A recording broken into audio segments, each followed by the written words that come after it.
begin. Rachel's going to remind us what we spoke about, because you remember what we spoke about. I remember exactly what we spoke about. Let's hear Rachel. Within the 30-day how to break a habit thingamabob. Yes. Good. Thank you for that introduction, right? We said, does it take 30 days to break a habit? It obviously depends what it is, okay? With many things not. It for sure doesn't take 21 days, right? We said, why do people think it takes 21 days to break? Were you here last class? Why do people, both of you weren't here? Okay, hello, we missed you. Why do many people think it takes 21 days to break a habit? Because there was this guy who remembers, plastic surgeon. You said it takes 21 days for someone to get used to their new face. Thank you for listening. He said he's a plastic surgeon. He started noticing a pattern in his patients that it took them approximately 21 days to form a new habit, okay? So people ran with this 21 days to change a habit. And other people said a group of women who were running, it took them 64 days or something had to change for them to get used to running. So they said it takes 60 days, okay? People say Rebbetzin Salanter says that it takes 40 days to change a habit. We're not putting a number on how many days does it take to break a habit, okay? For everyone, it's different, okay? Trust me, I would be a lot more accomplished human being if it for sure took only 30 days to do it. However, we chose the number 30 because, okay, good, we're one Russian down, so it's not as intimidating. Where's Nicole? We missed Nicole. We don't know.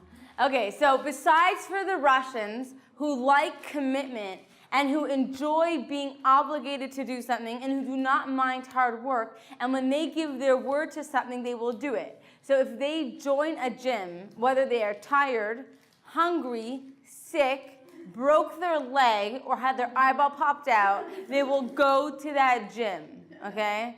So unlike Russians, many people are not like that. So we chose the number 30 because 30 is not so commitment phobic, right?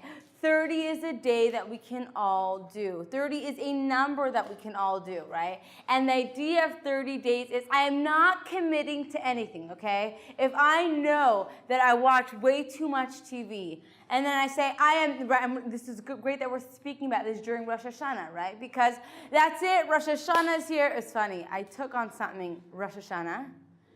The first day of Rosh Hashanah, I took on something. I had like such clarity. This is what I should do. And it's only 10 minutes a day to do it. We had day 2 of Rosh Hashanah. I woke up yesterday morning. I'm like, I forgot to do it yesterday. I like literally forgot to do it yesterday, okay? So I'm like, wow, that is so not impressive, okay? We take on these like big grandiose, mine was like somewhere else, okay? But you take on these big grandiose things. Rosh Hashanah, I'm never going to do this again. And then it's like, that's a big deal, right? So for me to say, I'm not going to watch TV anymore, that's like, really? What if a really good TV show comes out, right? There are some shows that people are like, I don't watch movies at all. But it could be even you guys. I don't know. I had a bunch of students come and tell me, you have to watch the movie Inside Out. Has everyone seen the movie Inside Out? Yeah. What? No, it's really, more than cute. It's like really, what? It's super deep. Now I know that when kids watch cartoons, they actually have no clue what's going on. They just like the flashy things because there's no way that a child understands that movie. So everyone's like, you have to watch this movie. I don't watch movies, right? But like, everyone's like, this is a deep movie. It's not real. And I watched the movie. I watched the movie Inside Out, and I'm so happy I did. I thought it was great. I'm happy Hollywood's putting out something somewhat that you can learn from. So for me to say I'm never gonna watch movies ever again, in 1 second, hold on, chill out. What if like my favorite TV show, I don't know, is Prison Break still around? Do you know what Prison Break is? Yeah, okay, fine. I wouldn't watch it because I think TV is bad, horrible, okay? Not for this class. I think it's death. But if and even if Prison Break came out again, then I still wouldn't watch it. But for someone who's doesn't think TV is death, and you came back with a new Prison Break, how many times can you break out of prison? I don't know. And they might really want to watch it. So just say, just for 30 days, I'm just going to try no TV, okay? Day 31, I will catch up on all my favorite shows, okay? Day 31, I will take the day off of work, and I will sit there on TV and tell yourself this. Obviously, and binge, and just eat all the things that you're not supposed to eat, and watch all the things that you don't want to be watching, okay? Obviously, the goal is to not do that, okay? And the goal is to not want to do that. But you can tell yourself that, and you know what? You can do that if you want to. But the point is 30 days is a very doable number. For me to say I'm never going to buy, someone I know, For people who bite their nails, I don't struggle with this, thank God, but it's like a really big challenge. Anyone here bite their nails? No? Okay, no one knows what I'm talking about. You do? Okay, you used to, so maybe you can relate to it. I know people who bite their nails, it's like the hardest challenge for them. They like bite their nails till like they're literally bleeding, but they don't care. They're like, some people are sick with it, but other people are just like normal nail biters. It's just like so hard for them, right? Other women are just like, you can't get your nails manicured now. Like, what are you gonna do? They don't even care. They'll just like bite those nails, right? So to say so I know someone I know, their doctor put on like this like nail polish that like tastes bad on their fingers. So they wouldn't even be able to, what? Yeah, she still bit right through it. It still doesn't work. She like bit right through that. Try giving, right? So say I'm never gonna bite my nails ever again. Hold on, what am I gonna do when I'm stressed out? So for 30 days, I'm not gonna bite my nails. We're gonna get to how do I do that, okay? And then day 31, you can say, great, my nails are so long. This is like, man, like Garden of Eden. I'll just like bite right through them on day 31. Okay, so we're going for the number 30. Now that that's clear, non-committable, 30 days, let's do something. How do we do it? So we left off last class with the S of smart. We said there is a very great man who lives here in Har Nof named Rav Nachum Stillerman. And he came up with something called the SMART plan, which stands for, you have your sheet, whoever wasn't here. Specific, measured, attainable/accountable, realistic/relevant, You have one. time-bound. And time-bound, thank you, right? So what does he say? We read the first one, Pavlina read, we read obviously about writing it down. We'll review that again at the end. He says specific. What does it say on this sheet? Let's just give, because what does Bereshit say in Genesis, right? Vayomer Hashem el Avram. God said to Abraham, Lech lecha me'artzecha. Go out of your country. Umimoladetecha. And from the place where you were born. Umibeit avicha. And from your father's house to the land that I will show you. Just tell him to leave. Leave from your house, from where you're born, from your father's house to the place that I will show you. Specific. If you do not get, I'm not going to go over all of them again because we did this last class. I don't want to repeat it. The more specific you are, the more successful you will be. It's like when I tell my daughter, okay, Chaviv, after she like, I'm not going to say which daughter it is. It's not nice. Let's say I have a daughter who hits my other daughter. And I say, sweetheart, we do not hit, okay? She goes, okay, mommy. And then she'll go and she'll pinch her. And I'll say, sweetheart, I said we do not hurt your sister. She said, I didn't hit her, I pinched her. Okay, we do not hurt. Hurt means anything. If she's not smiling, that means she's not happy. Okay, if you're sitting on her, that's called hurting. And you go through it. Or you say, you know, darling, we do not have candy. Candy's for Shabbos, we're not having candy now. Okay, mommy. She throws out the candy. And then 2 minutes later, what's in your mouth? It's not candy, it's gum. Okay. Ask mommy before you eat anything. Okay? The more specific you can be, the more targeted your goal is. So let's go again. We gave the example of exercise last class. Who can review it for us? Let's hear Joanna. Let's be specific. I want to exercise. I want to exercise. How are you going to write it? 'Cause everything needs to be written down. Oh, okay. So like running 2 miles a day for 20 minutes or like for however long, or 2 times a week at a specific time. Good. Which day? Like Monday, Wednesday, Friday. Okay, so now reword it with the time and the date and all that in there. I'm going to run 2 hours a day, Monday, Wednesday, Friday. 2 hours a day, that's good. 2 hours a day, Monday, Wednesday, Friday, what time? At 2 o'clock Where? at the gym. The gym near my house. I am going to run Monday, Wednesday, Friday for 2 hours. Do you run for 2 hours? Oh, Sam does.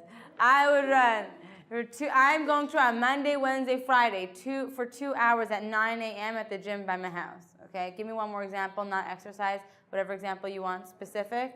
I'm going to learn Pasuk in Bereshit every day with 5 commentaries. This isn't confession. We said. Wait, tell us again. Sunday through Thursday. Samantha Moyle, myself. We'll learn 5 commentaries of Bereshit, partially in the morning before school, partially after school. Okay, better to give it time, but okay. Is it the same commentaries?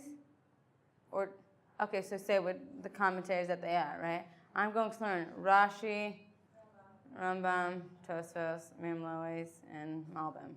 Okay, right before school, which is brackets around 8 o'clock, and after school, which is like midnight, every Monday through Thursday. Okay, specific. We got the specific part down, Pat? Good. Okay, after specific comes measurable. What does measurable mean? You can see progress. Yes. What do you mean? Like you can track some sort of like day 2, day 3, day 4. Right. It's almost like that conversation you're watching this this missionary have with this guy. Measurable is like he said yes to me talking to him. He offered me his falafel ball. Now he's nodding his head. Okay, he's accepting my book. Like you see the step. Then it got slapped down. But you can measure it. On the sheet, there's 2 measurables. On the sheet, it says also Sheva Yipal Tzadik V'Kam, right? A righteous person falls 7 times and get up. Rishayim B'Kashu B'Rab. But someone who's wicked, right? They will stumble in evil. What does that mean? And there's a lot of beautiful ideas on this pasuk. But in reference to what we're speaking about now, a righteous person falls 7 times and gets up. What makes him different? We all fall. Right? It's the fact that he recognizes, oh, I fell. Let me get up. As opposed to we kind of get into these slippery slopes of life, which is, I didn't even realize how the heck did I just gain 40 pounds. Right? Like I didn't realize that's what I was doing. I didn't realize I was in this bad relationship for 7 years. I got to get out. Right? I didn't realize. Right? You're measuring yourself in these 30 days how I'm doing. We'll explain what that means soon. Okay? And measurable also means. And the more specific you are, the more you basically don't have to worry about measurable. But measurable means I can measure my progress. We're together so far? Right? I can measure my progress, meaning I can see if it's just an open-ended, pretty basic across the board, not such a clear goal, how do I know if I did it? Again, the exercise one. I will exercise for 20 minutes a day. What does exercise mean? How do you know if you can give that little check mark at night? Those check marks are very rewarding, right? How many of us write down, at the end of the day, we'll write down something in our notebook or our planner that we did just so we can check it off. Like we already wrote it down, we already did it, but we'll write it down to be like, yeah, I did that today, right? That little check mark is very validating. So the more measurable it is, the more you can give yourself that check mark. Did I do it or not? Let's hear another example. Not exercise, not 5 commentaries. When I call my mom, my sisters, every Friday to push them. That's really nice of you. That's really nice, right? That's measurable, which means it's specific. That's on Friday. Who are you calling, right? Did you do it? Did you not? Okay, that's measurable.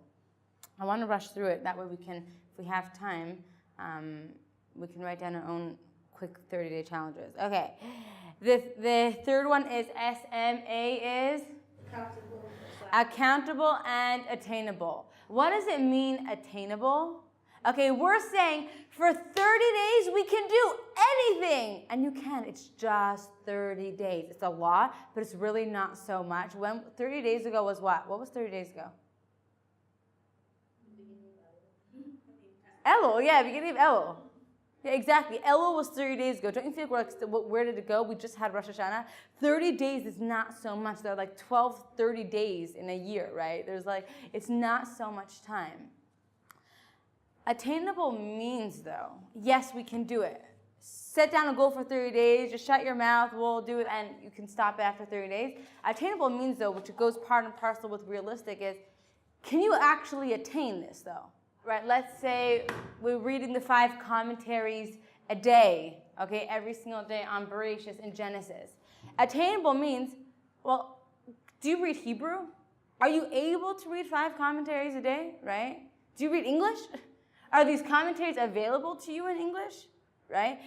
He's saying 30 days, and Mrs. Gersht told me if I put my mind to it, I can do anything in 30 days. I am going to make $1 million in 30 days. Maybe if you buy a lottery ticket, that's possible, okay? But that's not measurable. You don't know for sure if you could do it, right? Or 30 days, anything is possible. My hair just doesn't grow. But for 30 days, I'm going to grow my hair all the way from my shoulders all the way down my back. Is that attainable? Which is the same as realistic, right? Is that realistic? Can you actually get that? Which again, we'll do attainable and realistic together. Realistic is also, let's say, the example of calling my mom and my sisters, okay, for every single Friday Erev Shabbat. That's not so far-fetched because it's once a week, okay? But I don't know what your relationship is like with your mom, whoever's taking this on. I don't know what your relationship is like with your sisters. Do you have sisters? Did you make that up because you want to have sisters, right? Let's say you have sisters.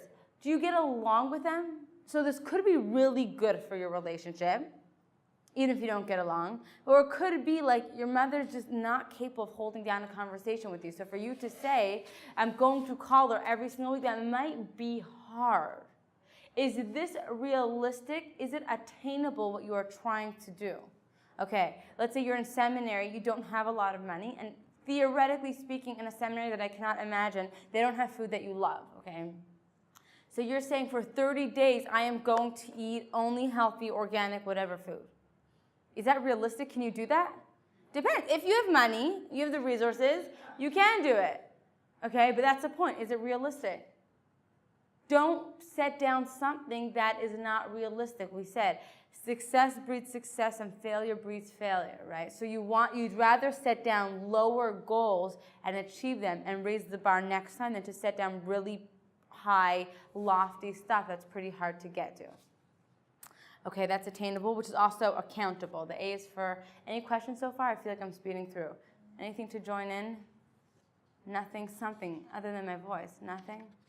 Okay. How about like not speaking on Yom Kippur, for like the whole Yom Kippur? That's totally doable. Yeah. I know plenty of people who do that until you have kids. No, really.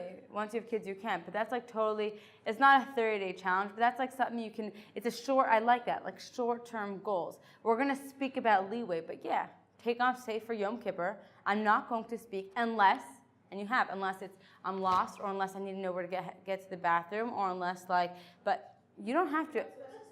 What? No, you're not supposed to. Hold on, chill out. Baal Teshuvahs, relax. Baal Teshuvahs, relax. No.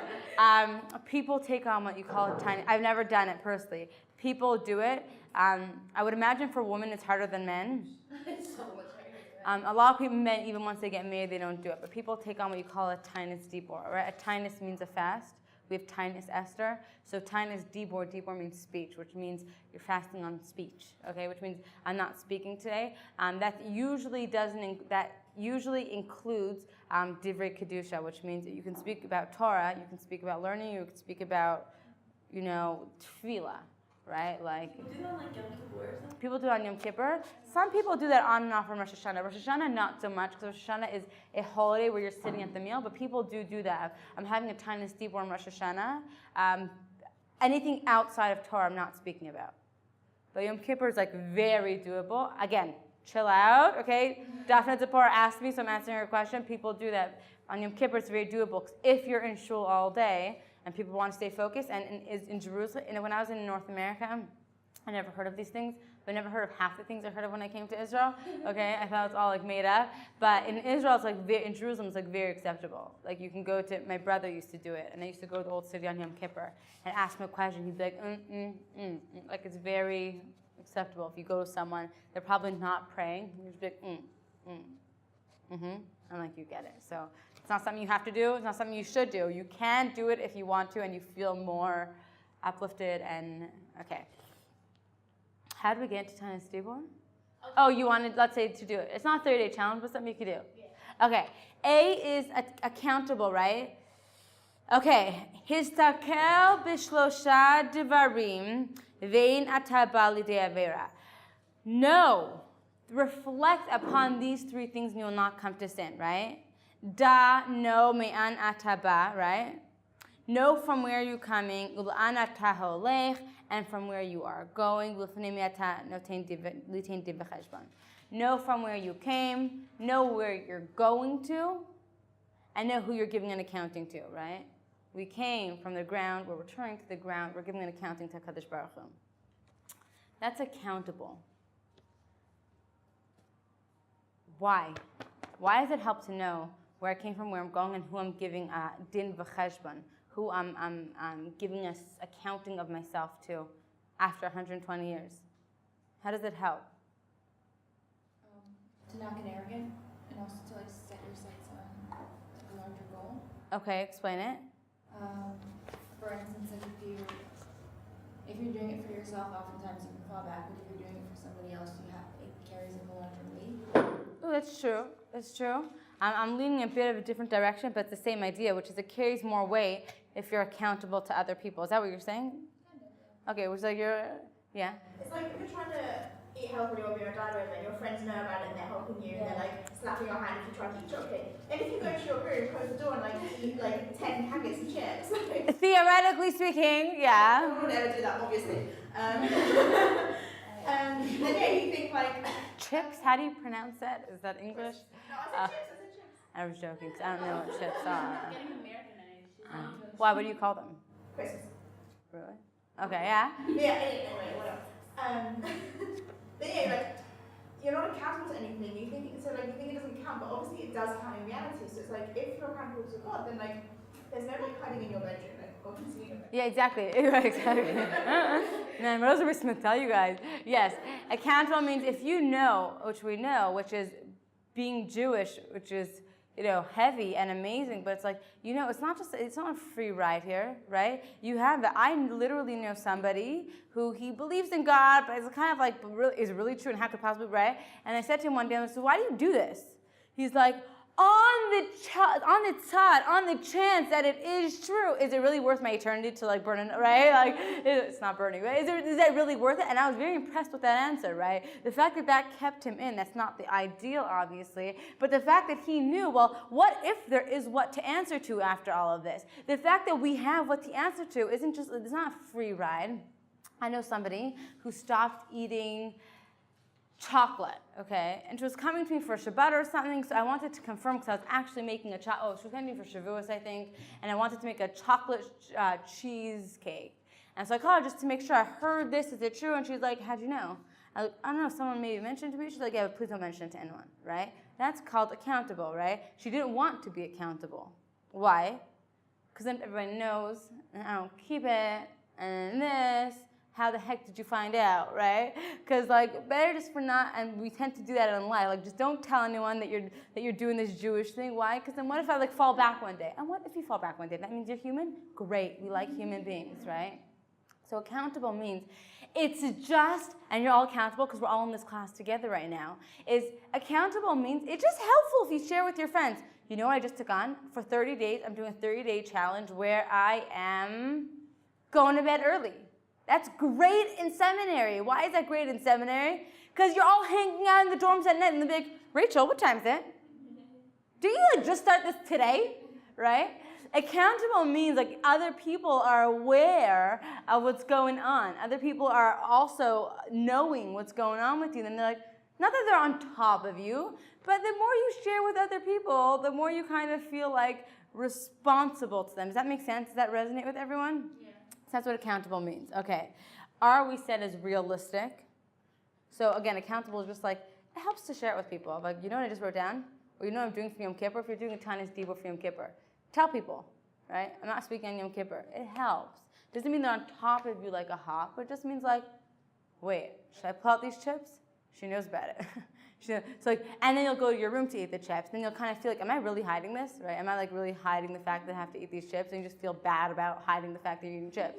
Yeah. I heard this interesting thing once though that said the opposite, that you shouldn't tell anyone what you're doing because then like, say your parents just like really amazing, you tell someone, they're like, oh that's amazing, well done, good for you. You get like a kind of gratification from that. So because you've already got the gratification, you're not like pushed to then actually do it. Whereas if you tell them afterwards and they're like, oh you did that, that's really amazing, then you get like the gratification afterwards and it's like working to like, does that make sense? Let's hear. What do you guys think? Maybe it's an excuse that if you fail, no one has to know. I kind of feel that. I do that personally in my life. Like, just don't tell anyone this, right? Because like, I'm not hiding it, but just like, what if I don't keep to it, right? Like, what if I just don't do it? So just better not say anything, right? And then surprise them at the end. Why are you surprising them? They'll be, yeah. Yeah. But also, like, sometimes you just don't want people to know that you're working on yourself in this area. Like it's sometimes it's like, oh, like if everybody knows that I like quit eating sugar, then like everyone's gonna know that like I want to lose 15 pounds, stuff like that. Right. No, doesn't mean, it's a good point. Doesn't think for bringing it up. Doesn't mean you have to share it with people, okay? Personally, I don't share I share everything with my husband, but personally, I don't share everything with people just because it's not my personality type, right? Unless I specifically want people on board with it, okay? Like, unless I specifically want, like, be on board with this, I'm not, like, I took on once, I'm not speaking Lashon Hara about specific people, okay? And I told my sister, who I'm really, really close with, I'm like, guess what I took on? I'm not speaking Lashon Hara about these people, right? I wanted her on board with that. Why? Because we speak a lot. So if it comes up, just know that, like, I'm going to totally divert the conversation. But Sabrina, I agree with you. It doesn't mean we should share everything. It doesn't mean you have to share everything. This is just one part of it, which is why A is attainable. Can you actually get it? But it's also accountable, which is just an idea of if it helps you, share it with people. If it doesn't, no, you shouldn't tell people. Like, you don't need to tell people, guess what I'm doing now. It's like, relax, they're not God. You don't have to tell them, confine them every single thing. But if it helps you, share it with people, okay? That's a good point. About this thing, what you heard, it could be, personally, it doesn't resonate with me because I do agree it's kind of like a fallback plan if you don't do it. But also, once you do accomplish something, if you do it for 30 days, trust me, the excitement's not going to go away just because you shared it in the beginning. It just gets like hyped enough. Like, remember what I told you I'm going to do? I did it. Today's right. It like builds up the momentum. It's like almost like the elections. Like everyone knows elections are happening, right? Like get building it up. I don't know if it's like an exciting thing in America, but regardless, there's some emotion going on there. What? Yeah, there's something going on there. Okay. R, we said, is realistic, which we did realistic. Is it actually possible? And relevant. Relevant is important, okay? Relevant means is, pardon? Yeah, it's relevant to your life now, okay? Because if it's not relevant to your life now, it's just like a nice lofty goal. One day you want to like kids, or one day you want to be that patient person, but like right now it's not really affecting your life, you won't be so motivated to do it. Right? It won't be like, if it's irrelevant to your life today, okay, I get headaches when I have sugar. I just get headaches. It's a bracha and a klala almost, right? It's like a gift because like I see the direct impact, but I hate it because I like sugar, okay? It's relevant to my life today to stop eating artificial sugar, okay? To say I'm going to start eating only organic, it's a nice idea, expensive idea, but a nice idea. Is it impacting me right now that I'm so motivated to do it? Not necessarily. But let's say learning five commentaries on Bereshis, and you really want to get to the next level, but you can't switch levels until you speak a basic Hebrew, right? Or until you understand these. You're really motivated to do it. Why? Because right now I want to get to that level, right? Or right now I want to do this, or in order to go to this seminary, I have to do this program, whatever the examples are. Or you have a wedding, right? And you want to lose weight for this wedding, okay? That's very relevant to your life to start working on your healthy habits now. R is relevant, and the Gemara in Rosh Hashanah says in terms of realistic, tafasta meruba lo tafasta, tafasta ma'at tafasta, which means if you grab a lot, you grab nothing. If you grab a little, right, you grab something, you can hold it, right? Meruba, like harbe. If you grab something, which we all know that, when I'm trying to bring all the laundry to the laundry room together, so I hold it all, and then sock falls, but God forbid I have to walk back 10 more steps to get it. So I bend down to get the sock, and the shirt falls, so I get the shirt. It's like, man, just walk to the laundry room and that's tafasta meruba, right? So it works the same thing when it comes to realistic in life, which is, and I use this quote a lot, which is tafasta meruba lo tafasta. Like, don't try and grab onto so much, right? Grab a little bit, you'll actually be able to hold it. Don't run for the whole entire world at once. It will be hard for you to hold it. The last one is time-bound. Also tefillah, but it's time-bound, which is, Rabbi Eliezer said, right? Repent, do tshuva 1 day before your death. His students asked him, do we know when we're going to die? Don't answer me if you do. Then all the more reason to do tshuva today, he said, because God forbid if he dies tomorrow, his whole life, right, is going to be spent, his whole life is spent in tshuva, right? We don't know when we're going to die. That's why they say do tshuva a day before you die. When things are time-bound, when we're obligated to it, right, we're more motivated. We have time-bound. We gave a 30-day challenge. This smart plan is for like huge goals in life. I'm applying it to 30-day challenge. So you have the time-bound, right? You have the 30 days. T is also tefillah. Tefillah is, at the end of the day, just davening for Hashem. That's what it all comes down to. It all comes down to, and how often do we ask ourselves, like, wait, did I ask Hashem for this? And oftentimes, like, didn't think about that. Right? I kind of didn't, right? Just daven, like, Hashem, I'm doing this. I'm really working on exercise, or I'm really working on going to sleep early. Can you help me? Hashem, I really want to understand these commentaries. Like, dude, it's your Torah, right? Like, I'm trying to, can you help me? Right? I just say dude, right? But, can you help me?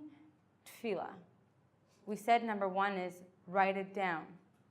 Write down whatever it is you're doing. We said the Harvard study, okay?